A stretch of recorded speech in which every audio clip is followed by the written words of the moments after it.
I'm Kristen Wisniewski, a third-year reporter, and I'm here with Janae Swenson, a fourth-year steering committee member, who is also the writer of Bill 777. Would you please tell me about that bill? So Bill 777 was about mandatory requirements to be in an extracurricular activity. And the purpose of this bill is just to get kids more involved.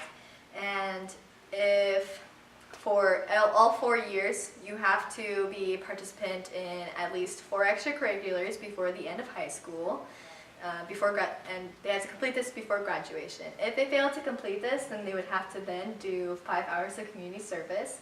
And the reason why I chose community service is because I think if they're not getting involved in their high school, then at least they can get involved with their community. And I think it will help them grow a better appreciation for service and for knowing that what they're doing is helping others. And I think it just creates some well-rounded kids who have good character. Yeah. So what inspired you to write this bill? So what inspired me to write this bill is I am a part of extracurriculars myself, being high school sports clubs. I created my own club, the Young Politicians of Jerome, and also I am a part of activities that aren't a part of the school as well, like 4-H and KYG. And I just know that when I see kids who are a part of extracurriculars, they happen to just be well-rounded kids, like I said before, and they participate, they do well with their grades, they always have better grades in most cases, and they also strive to be a better person, whether in sports to be better physically fit, or if you're in a club to be, for speech, you become a better speaker, and same for debate. In drama, you become a better actor. And so this bill would just help kids become a better them and to recognize that they do have talents, and kind of like what Brandon Lee White kind of said, you know, recognize that there are strengths inside of them and they can work on that. So you've told me about all the positive, but what are some of the negative aspects to this bill? So I definitely put a few little negative aspects in this bill because I definitely want the delegates to have the opportunity to change this bill to how they would want it.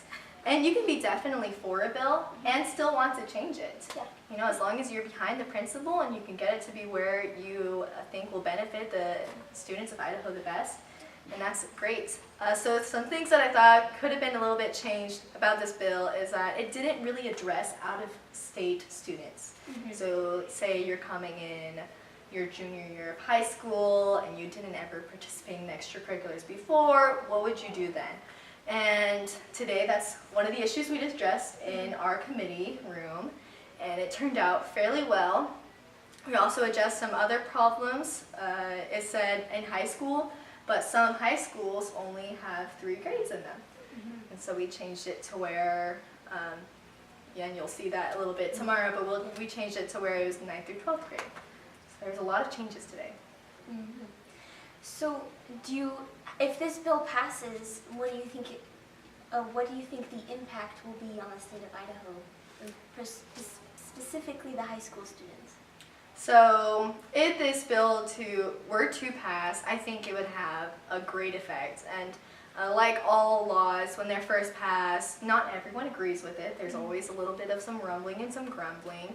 And you know, that's okay, but you know, sometimes it takes a little bit of time to recognize the importance of the bill that was passed.